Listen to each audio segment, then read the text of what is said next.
Hello everyone, আসসালামু আলাইকুম। Shiuli's family থেকে আপনাদের শিউলি আপু আবারও একটা মজাদার কারি নিয়ে আসছে। আর এই কারিটা হচ্ছে আপনি একটা মাছের কারি। তো এই মাছের কারিটা থেকে আপনি মুরগির ফ্লেভার পাবেন, সেরকম একটা কারি নিয়ে আসছি। তো দেখুন কিভাবে রান্না করি। এইখানে এই যে লাল মরিচ আর হচ্ছে সাদা সরিষা, কালো সরিষা অল্প অল্প করে নিয়ে নিলাম, একটু পোস্তার দানা নিয়ে নিলাম। তারপরে এগুলাকে একদম মিহি করে বেটে নিব। এই যে দেখতে পাচ্ছেন বাটা হয়ে গেছে। তো আমার কিন্তু আজকে সবগুলি লাগবে না, আমি আবার রেখে দিব, অন্য আবার কখনো কাজে লাগলে তখন কাজে লাগাবো আর কি।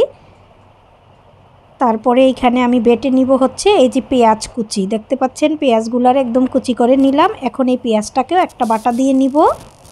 তারপরে এই যে চুলার মধ্যে বসিয়ে দিলাম সামান্য একটু তেল দিয়ে এই যে বড় সিলে রাখা পটল। তো পটলগুলোকে আমি একটা ছুরির সাহায্যে একটু লম্বা লম্বা করে কেটে নিছি, আর সামান্য একটু হলুদ আর লবণ দিয়ে ভাজতেছি। এই যে দেখতে পাচ্ছেন পটলগুলা একটু দাগি দাগি হয়ে গেছে, একদম একটু কালো কালো ভাজা ভাজা। তারপরে এইখানে দুইটা আলু কেটে নিলাম এরকম লম্বা করে, আলুগুলাকেও আমি একটু ভেজে নিতেছি। তারপরে এই তো দিয়ে দিলাম কড়াইতে তেল আর তেজপাতা দিয়ে একটু জাল করে নিলাম। এখন দিয়ে দিলাম আদা রসুন বাটা।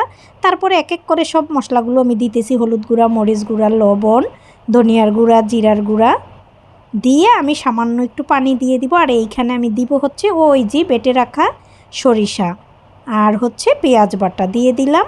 দিয়ে এখন সামান্য একটু পানি দিয়ে মশলাটাকে ভালো করে জাল করে নিব। বললাম না এটা একটা মাছের কারি, কিন্তু এটা থেকে একদম মুরগির ফ্লেভার আসবে, সেই ধরনের একটা কারি রান্না করতেছি। তো কার কাছে কেমন লাগবে জানি না, আমার কাছে এই কারিটা খেতে খুবই মজা লাগে। আমি মাঝে মধ্যে রান্না করি যখনই মন চায় খেতে। তারপরে এই যে একটু জাল করে এখন এখানে দিয়ে দিব আমি ওই যে ভেজে রাখা আলুগুলো।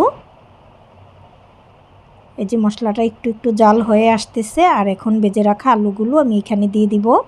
তো এখানে শুধু আলু দিব না, আলুটা দিয়ে একটু নাড়াচাড়া দিয়ে তারপরে কিন্তু এখানে আমি পটল, মাছ সব কিছুই দিয়ে দিব আর কি। দিয়ে কিছুক্ষণ জাল করে নিব। তো দেখতে পাচ্ছেন আমি একদম আলু দিয়ে দিতেছি, এই পটলগুলো দিয়ে দিতেছি, দিয়ে একটু নেড়ে চেড়ে এখন এইখানে কিন্তু আমি মাছগুলোও ঢেলে দিব আর কি। তো একটু নেড়ে চেড়ে নেই, আলু আর পটলটা একটু মশলাটা খেয়ে নেক। তারপরে এই যে মাছগুলো দিয়ে সামান্য একটু পানি দিয়ে এখন জাল করে নিব। আর এই তরকারিটা হবে একদম মাখানো মাখানো।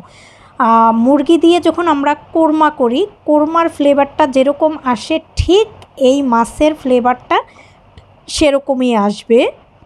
তারপরে এই যে দেখতে পাচ্ছেন, বললাম না একদম মাখানো মাখানো পটল আলু ইলিশ দিয়ে একদম মাখানো কোরমার তরকারি আর কি।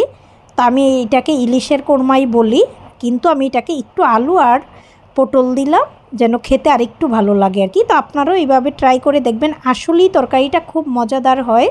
তো আজকের এই কারিটা কেমন হলো কমেন্ট করে জানাবেন, বেশি বেশি লাইক কমেন্ট শেয়ার দিবেন, আমার ইউটিউব চ্যানেলটা সাবস্ক্রাইব করে দিবেন, ফেসবুক পেজটা ফলো দিয়ে রাখবেন। কিন্তু সবাই সুস্থ ও সুন্দর থাকুক। আবারও বললাম আপনারা কিন্তু একবারের জন্য হলেও এই তরকারিটাকে ট্রাই করে দেখবেন, আসলেই খুব সুস্বাদু একটা কারি। তো সবাই সুস্থ ও সুন্দর থাকুন। আল্লাহ হাফেজ।